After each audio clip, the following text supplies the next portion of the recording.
Bismillah, elhamdülillah, ve salatu ve selamu ala Resulillah. Musulman doğanımız soraptır, kurşun guydurmak doğru mu deyiptir.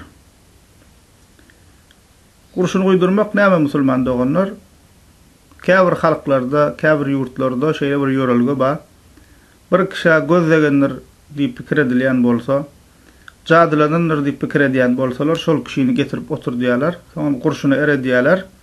Bir suwly gap tutýarlar şol adamyň üstünde. Soňam şol eren kurşuny şol suwa guýýarlar. Suwa düşen eren kurşun doňya, o käbir şekiller emele gelýär. We kurşun guýýan kişi şol şekillerden yorgut edýär. Näme göz bolupdyr, dil bolupdyr, plan bolupdyr diýip özüçe näme yorgut edýär.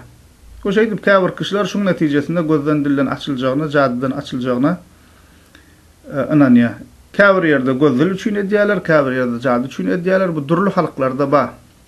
Hatta musulmanlarda, musulman bolmaýanlarda da bar. We bu inançyň asly musulman doganlar tarihçiler aýdýarlar, şamalizmden galan inanç diýär. Köne döwürden galan inanç.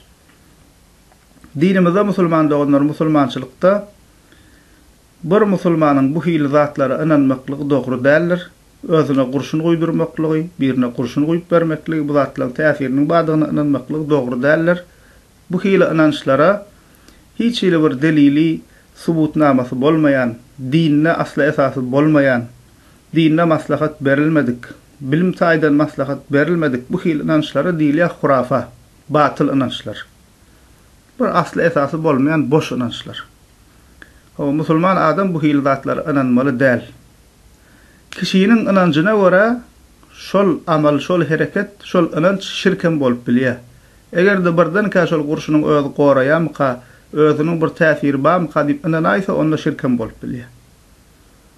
Şonuň üçin musulmanlygyň bu zatlary inanmaly, bu zatlar ýalňyşdyr, hurafadyr, batyl inançlardyr.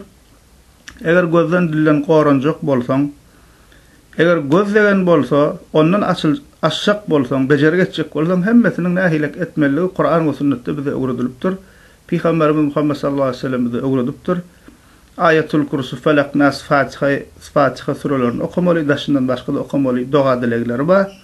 Goranjak bolsaňam, gözlegenden soň şonu aşşak bolsaňam, şul okumaly, doga dilegleri okumaly. Ondan başga zatlara ýüz tutmaly däl musulman doganlar. Şonuň üçin bu hil zatlara inanmaň, kim inanyp ýörenen bolsa tawba etsin.